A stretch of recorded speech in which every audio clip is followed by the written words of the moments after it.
शांत रहो बेटा, शांत रहो भाई, शांत रहो जरा, सुन लो जरा।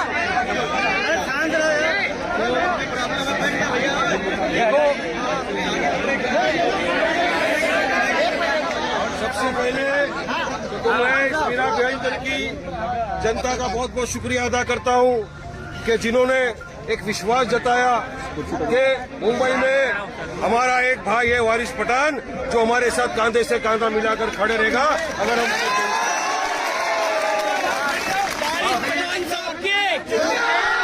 पठान साहब, मुझे फोन है, मुझे फोन है, बैठ जा।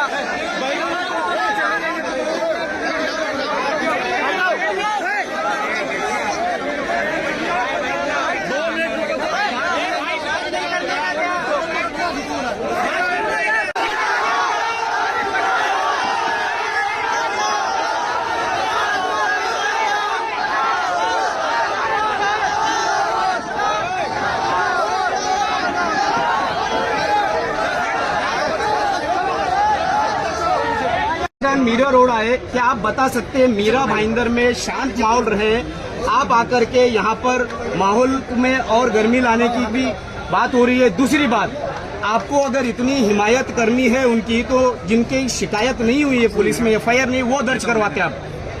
आपका मीरा भाईंदर से क्या संबंध है? मेरा पूरा हिंदुस्तान से संबंध है, क्योंकि मैं भारतीय मुसलमान हूँ। मुझे गर्व है इस बात का, मेरा संबंध है इंसानियत के साथ, मेरा संबंध है कायदे कानून के साथ, मेरा संबंध है और संविधान के साथ मेरा संबंध है।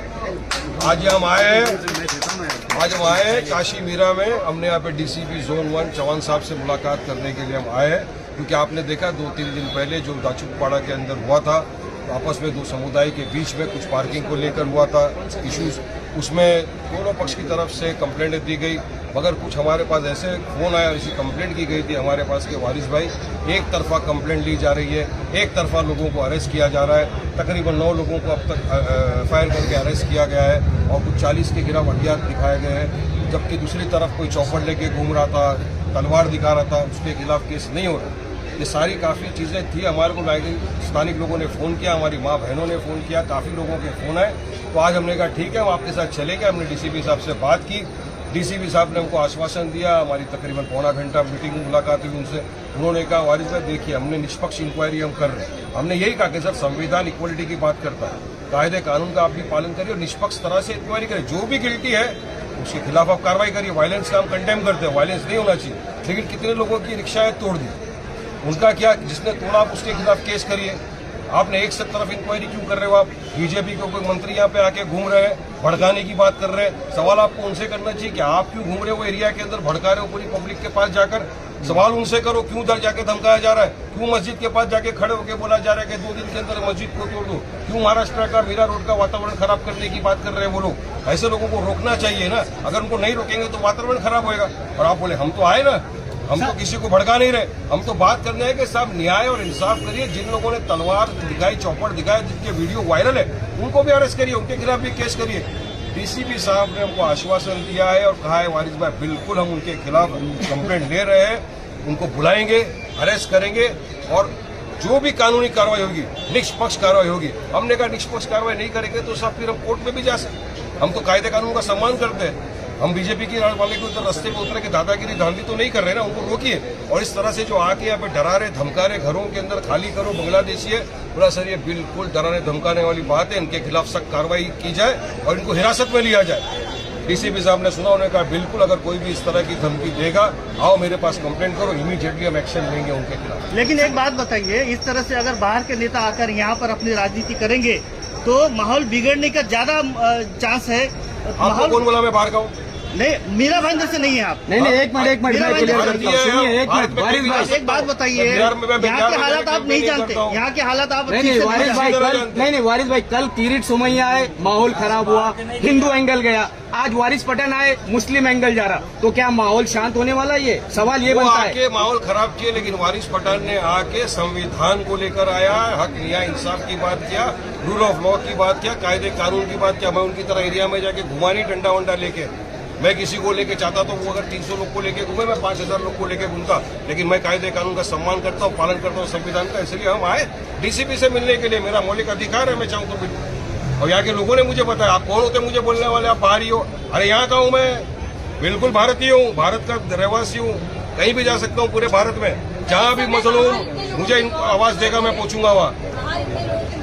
लोगों को बहुत उम्मीद है कि आप उनके लिए कुछ न्याय ला पाएंगे, तो ये जो मॉब है इनको आप क्या आश्वासन दे रहे हैं? बिल्कुल, अभी उसी तरह बात करेंगे। वो ये रुके हुए हैं कि हमारे डीसीपी साहब से क्या बात है तो बताएंगे हम। जो आपको मैंने बताया उनके सामने मेरी बात सुनूंगा। डीसीपी साहब ने आश्वासन दिया है कि इंशाल्लाह न्याय होगा, कोई भी बेगुनाह बेकसूर को अरेस्ट नहीं किया जाएगा, और जिसने किया है उसको अरेस्ट किया जाएगा। एमपीवी पुलिस का न्याय नहीं कर रही, इसलिए लोग यहाँ जमा हो रहे हैं। यही लग रहा है ना लोगों को, अगर एक ही तरफ कार्रवाई कर रही है, यही तो लोगों का बोलना है कि कार्रवाई एक तरफ हो रही है, और हम चाहते हैं कि निष्पक्ष कार्रवाई हो।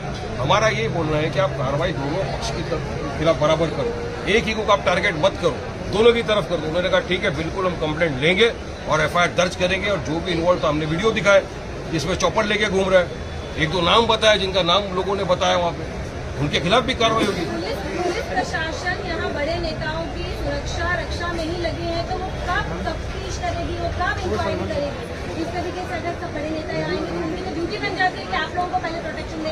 जैसे अभी यहाँ बहुत लोग जुटे हैं, इनको संभालने का काम लगा, तो वो कब अपनी इंक्वायरी करेंगे सर? मैंने मेरे लिए प्रोटेक्शन कभी नहीं मांगा, मेरा अल्लाह काफी। यहाँ पे जो लोग आए हैं ना यहाँ पे, ये न्याय की गुहार लगाने आए, उनको उम्मीद है कि वारिस भाई आया है हमारे लिए बात करेगा, इंसाफ की बात करेगा, संविधान की बात करेगा, कायदे कानून की बात करेगा, और जो ज्यादती हो रही है उस ज्यादती के खिलाफ आवाज उठाएगा। इसलिए लोग यहाँ जमा हुए मेरी मोहब्बत में आए हैं। लेकिन अभी तक भी एक एफआईआर हुई है जिसमें 9 लोग गिरफ्तार हुए। जैसी दूसरी बात आप कर रहे हो कि चॉपर लेके घूम रहा है, वहाँ पे उसकी अगेंस्ट में उसकी फैमिली या उसके घर का कोई भी या जो सदस्य जेल में, उनकी तरफ से एफआईआर नहीं हुई है, सिर्फ एक एफआईआर हुई है। अभी उन्होंने कहा, तो आप उनको तैयार करोगे, एफआईआर के लिए लेके जाओगे? तैयार है, उन्होंने कंप्लेंट बोला कि कंप्लेंट डालो, अभी क्या अभी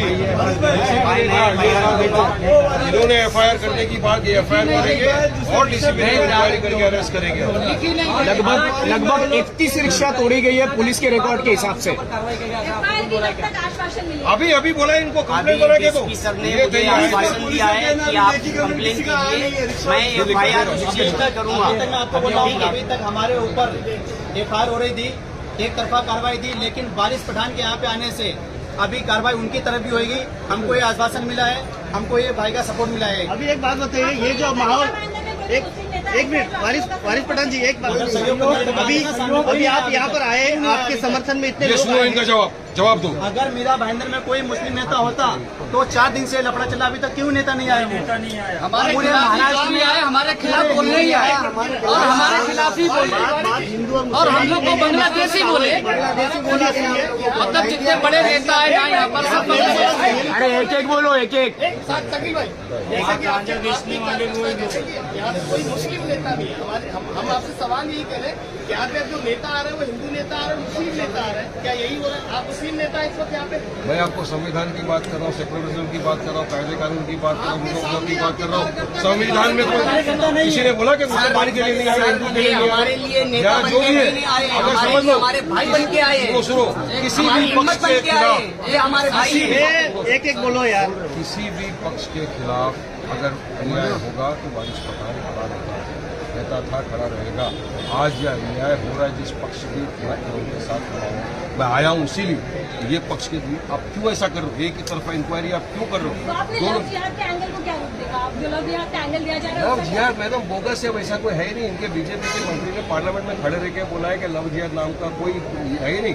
एक मंत्री यहाँ पे खड़े हो गए थे मंत्रालय के अंदर असेंबली में, बोले इतने हजारों केस हो गए लव जिहाद के महाराष्ट्र में, खुदा पाठ निकला, चुहा कुछ भी नहीं निकला। इसलिए सिर्फ लव जिहाद, लैंड जिहाद, रोड जिहाद, सारे जिहाद इनको डाल देते हैं। उनको जिहाद का मतलब ही नहीं मालूम, कुछ नहीं होता जिहाद। इंटरकास्ट मैरिज नहीं होती है क्या दुनिया में? होती है ना इंटरकास्ट मैरिज को, लव जिहाद बोल देंगे। बड़े बड़े बीजेपी के नेताओं ने शादियां किया है। अच्छा, अभी ये जो लोग इकट्ठा हुए उन्हें क्या संदेश देंगे आप? तो आपको लगता है एक मंत्री के होते हुए और एक भाजपा के विधायक होने के नाते इस शहर में कुछ बाहर आ गया आपका अगर वो न्याय और इंसाफ करते, संविधान को मानते, कायदे कानून का पालन करते तो वारिस पठान को इतनी दूर नहीं आना पड़ता। वो नहीं कि इसीलिए मेरे को आना पड़ा ना, वो नहीं कि इसीलिए यहाँ की आवाम को ऐसा लगा कि नहीं बिल्कुल हमारा कोई हमदर्द है, हमारा भाई है, इसलिए मुझे फोन कर करके बुलाया, इसीलिए मैं आया हूँ ना।